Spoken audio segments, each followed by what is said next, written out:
कानूनी काम नहीं करते। मैंने आज तक बारहा ये कहा है, पूरी दिल्ली से लेकर मुंबई तक पता नहीं कितनी एजेंसियां बार बार तफ्तीश के लिए आती हैं, जो भी है कि क्या खुफिया मीटिंग है, खुफिया प्लानिंग। आज तक हमने कोई सीक्रेट मीटिंग की ही नहीं, कोई खुफिया प्लानिंग किया ही नहीं, ना ही किसी के मारने का, ना ही किसी की प्लानिंग का। इसलिए कि हम तरबियत छुप करके अंडरग्राउंड नहीं देते, मैदानों में अलल ऐलान कहते हैं। जो भी बात कर रहे हैं ये मिंबर पर कर रहे हैं। बात सुनो, मैं क्या कह रहा था। हुजूर पाक सल्लल्लाहु ताला अलैहि वसल्लम के लिए अगर आप ये समझते हो कि अभी मेरी जवानी है, मैं जवानी में अभी ऐश करूंगा, आप मदीने के उस दूल्हे के बारे में क्या कहोगे जिसकी आज ही शादी हुई। सैयदना हंजला अपनी दुल्हन को लेकर घर आए हैं, रात शबे अरूसी मना रहे, सुहाग रात।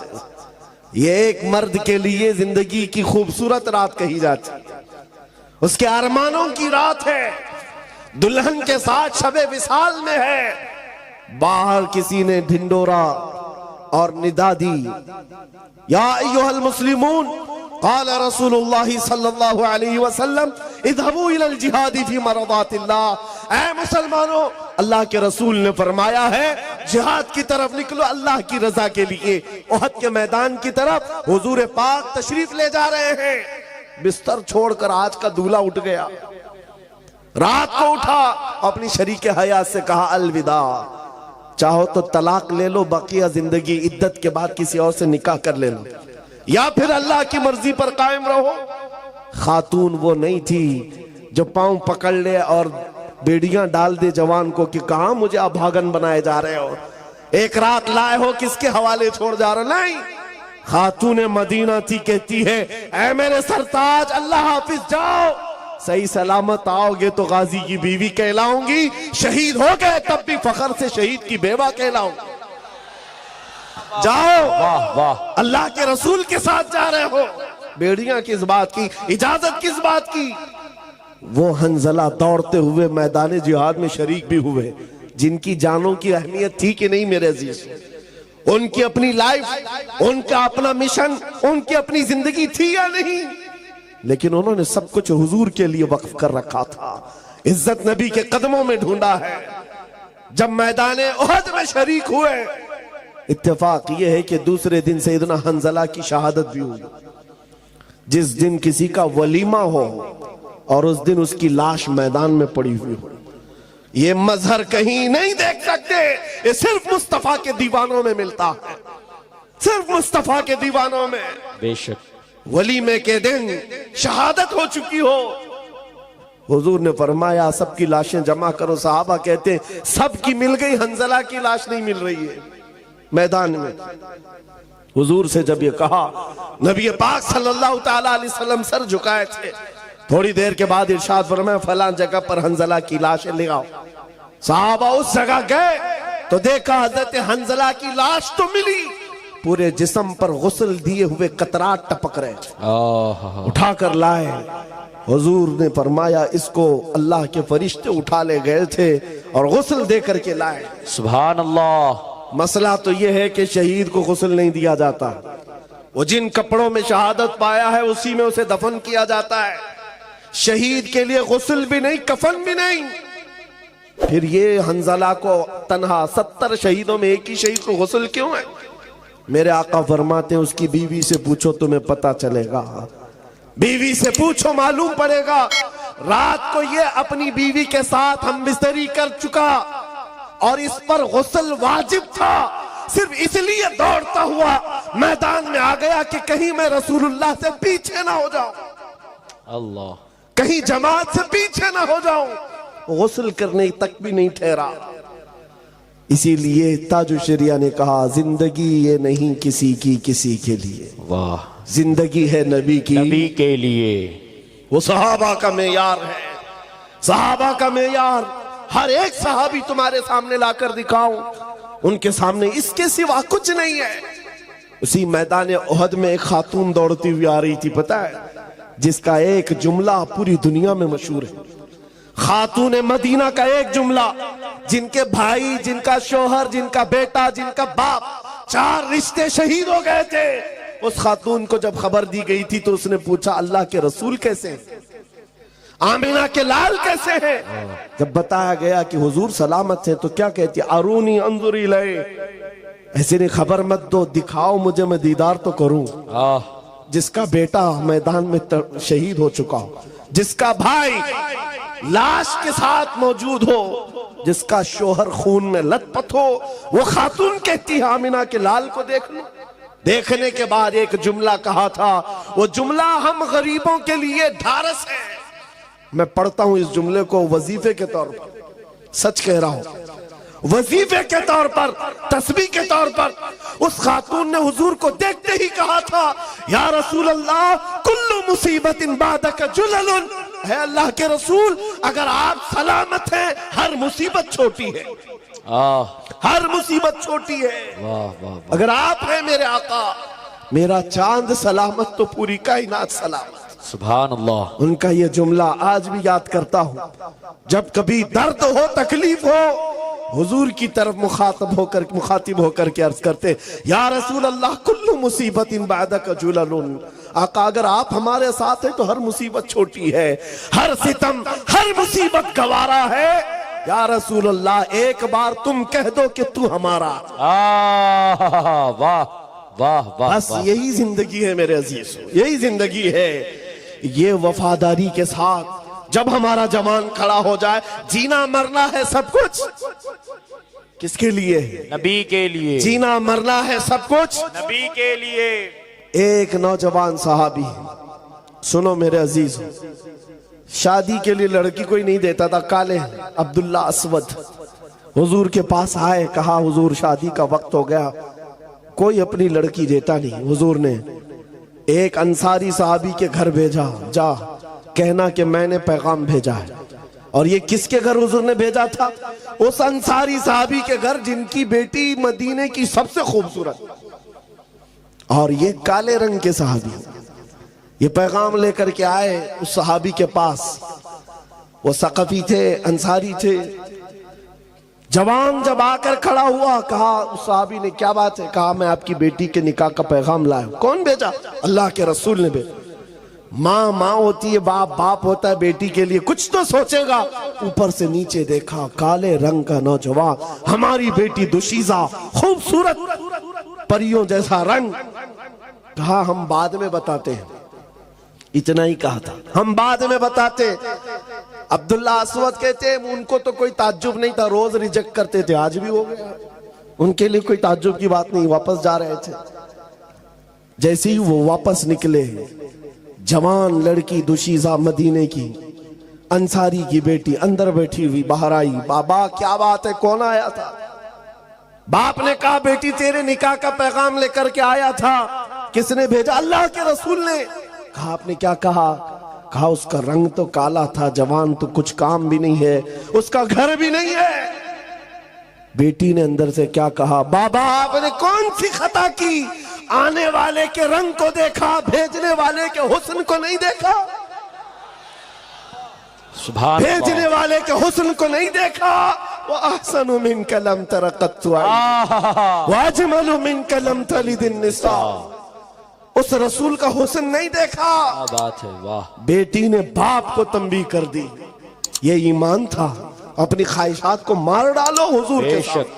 बेशक। जब नबी ने फरमा दिया अपनी ख्वाहिशात क्या चीज है, जैसे ही उस सहाबी को एहसास हुआ, वो दौड़ते हुए आए हुजूर के पास। और ये अब्दुल्ला असवद काले रंग के सहाबी हुजूर को अभी अपना वाकया बता ही रहे थे कि आका उन्होंने भी रिजेक्ट कर दिया। तब तक बाप भी दौड़ते हुए आए।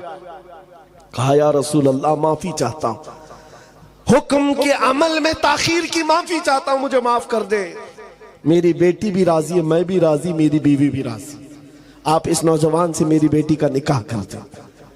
मस्जिद नबवी में उस काले रंग के सहाबी का निकाह मदीने की हसीन लड़की के साथ खुद मेरे आका फरमा रहे। निकाह हो गया, घर भी नहीं है। हुजूर ने पैसे दिए, जाओ शादी का सामान खरीद लाओ, कुछ सामान ले आओ, घर बसाओ आज जा करके। अब्दुल्ला असवद शादी का पैसा लेकर बाजार में गए। शाम का वक्त था, माल हाथ में है, खरीदने के लिए तैयार हैं। ढिंडोरची ने आवाज दी कि अल्लाह के नबी सल्लल्लाहु अलैहि वसल्लम पर मदीने पर मुशरिकीन का हमला हुआ है। आका सहाबा के साथ मदीने से बाहर जा रहे हैं। यह अब्दुल्ला अस्वद है जो शादी का सामान खरीदने गए थे, अब तलवार खरीद रहे हैं, नेजा खरीद रहे हैं, भाला खरीद रहे हैं, घोड़ा खरीद रहे हैं, लोहे की खुद खरीदा और लोहे की जिरा खरीदा। पूरा पैसा जंग के सामान में खर्चा कर दिया, सब खर्चा कर दिया, 1 रुपया भी नहीं बचाया। ये तो सोचते जंग करेंगे बाद में तो शादी करनी है, बाद में तो घर बसाना है। नहीं, अल्लाह के नबी के साथ जाना है। माल किस चीज का नाम है? अपनी ख्वाहिशात किस चीज का नाम है? और अपनी ख्वाहिश जंग में जाने की जितनी थी पूरी कर लिया, सारे सामान ले लिया, माल से सब आया। और जब सफे लग रही थी, ये घोड़े पर बैठ कर के आए जिनके पास घोड़ा भी नहीं था।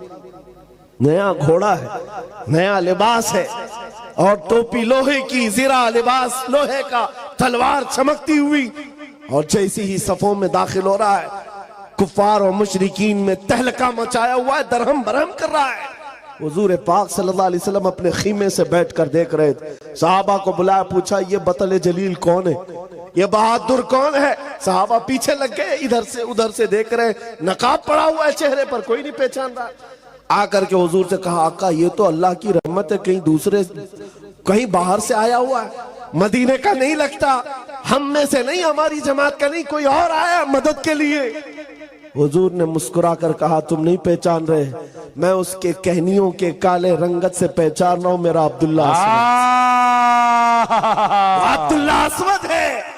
मैंने उसको शादी का सामान खरीदने के लिए पैसे दिए थे, उसने सारा पैसा, सारा माल असबाबे जंग खरीदने में लगा दिया। मेरे अजीजों, शाम का वक्त था जब इसी अब्दुल्ला अस्वद को नेजा मार करके दुश्मनों ने शहीद कर दिया। आज का दूल्हा, ख्वाहिशात होती हैं कि नहीं होती? शादी करने की किसकी ख्वाहिश नहीं है? अरे जिसकी शादी अभी 4 दिन बाकी है, अम्मा बहनें सब उसको घर में बिठा देती, बाहर नहीं निकलना, नजर लग जाती है जी, बाहर नहीं जाना। वो हल्दी भी पहना है, पता नहीं लीमू भी लेके घूम रहा है और क्या क्या लोहा भी रख के घूमता है, अलग अलग रस्में हैं। कितना डर है तुम्हें अपने इस दूल्हे से। वो दूल्हे मदीने के कैसे थे जिनकी माएं दूध भी हुजूर के नाम पे पिलाती, सुभान अल्लाह, हुजूर के नाम पर पिलाती थी। अब्दुल्ला अस्वद जब शहीद होकर गिर गए, 70 शहीद थे मैदान अहद में, लेकिन हुजूर पाक चल करके जब सब शहीदों को देख रहे थे, मुआयना कर रहे थे, अब्दुल्ला अस्वद के पास आए, नीचे बैठ गए हुजूर जमीन पर। मेरे आका जमीन पर बैठ गए, उनका सर उठाकर अपनी गोद में रख लिया और उनके सर से टोपी उतारी और अपने हाथों से उनके चेहरे की धूल को साफ किया। सहाबा कहते हैं शहीद तो बहुत थे, लेकिन अब्दुल्ला अस्वद की शहादत पर हम सबको फख्र था। पूरी दुनिया शादी में जितनी खुशियां नहीं मनाती होंगी, वो हुजूर की गोद में खुशियां मना रहा। तुम मिले तो फिर कायनात क्या चीज है? या रसूल अल्लाह, आप अगर हैं तो फिर दुनिया क्या चीज है? साहबा का यही मसलक है, यही मजहब है, यही है। आपको पता है माएं दूध भी इस नाम पे पिलाती हैं। एक जवान की शहादत हो चुकी है मैदान में, यही ओहद के कितने वाकयात। एक खातून दौड़ती हुई आई, कहा आका मेरा बेटा शहीद हो गया, इजाजत है तो मैं देख लूं। हुजूर इजाजत दे तो माँ बेटे को देखेगी, नहीं तो कौन सी माँ है? यहाँ पर तो नोहा करने लग जाती, मातम करने लग जाती, इन पर तो कंट्रोल किसी का नहीं। बेटे की लाश मैदान में है, हुजूर से पूछने आई, आप इजाजत दे तो देखो। हुजूर ने फरमाया जाओ अपने बेटे को देखो। वो खातून अपने बेटे के पास आकर सीधे देख नहीं रही, बल्कि अपने बेटे का जुब्बा उठा देती है, उठा करके पलट करके पीठ पर हाथ फेरती है, फिर सजदे में गिर जाती है और शुक्र बजा लाती है, कहती है रहमान तेरा शुक्र है मेरी तूने सुन लिया। जो करीब सहाबा खड़े थे वो पूछते हैं खातून क्या बात है, अपने बेटे की लाश पर तुम ये क्या कर रही हो? उसका जुब्बा उठा रही हो, पीठ फेर रही हो। वो मदीने की खातून कहती है सब आपने जो पूछा जवाब सुनो। जब सारे जवान जा रहे थे हुजूर के साथ, मेरा बेटा जैसे ही मेरे घर की चौखट से निकल रहा था, मैंने पकड़ कर कहा था, बेटा याद रखना, अगर हुजूर पर कभी सख्त मामलात आ गए, दुश्मनों की तरफ से हालात खराब हो गए, पीठ फेर कर भागना मत, हुजूर को छोड़कर जाना मत। और अगर पीठ फेर कर भागते हुए मारा गया तो मैं अपना दूध माफ नहीं करूंगी। अगर हुजूर को छोड़कर जाते हुए मारा गया, मर भी गया, तो मैं दूध माफ नहीं करूंगी। फिर मुझे खबर मिली कि ओहद में हालात खराब हो गए, दुश्मनों की तरफ से हालात बिगड़ गए और वो गालिब आ गए। मेरा कलेजा धक धक कर रहा था कि हुजूर पर जब हालात इस तरह के मुशरिकीन ने बनाए हैं, तो कहीं मेरा बेटा हुजूर को छोड़कर भागा तो नहीं। मैं दौड़ती हुई मैदान में आई, लोगों ने कहा नहीं तेरा बेटा शहीद हो गया, तब भी इत्मीनान नहीं हो रहा था, भागते हुए तो नहीं मारा गया है। मैंने आकर पलट करके उसकी पीठ को सिर्फ इसलिए देखा कि पीछे से तीर लग करके मरा है तो भागते हुए मरा होगा, लेकिन अल्लाह का शुक्र है मेरे बेटे की पीठ पर एक भी तीर नहीं, सारे तीर सीने पर खाकर मरा। मां का फख्र भी यही है, जिंदगी ये नहीं किसी की और जिंदगी है नबी की। ना समझ मरते हैं जिंदगी के लिए, जीना मरना है सब कुछ। अजीज़ान गिरामी वक़ार।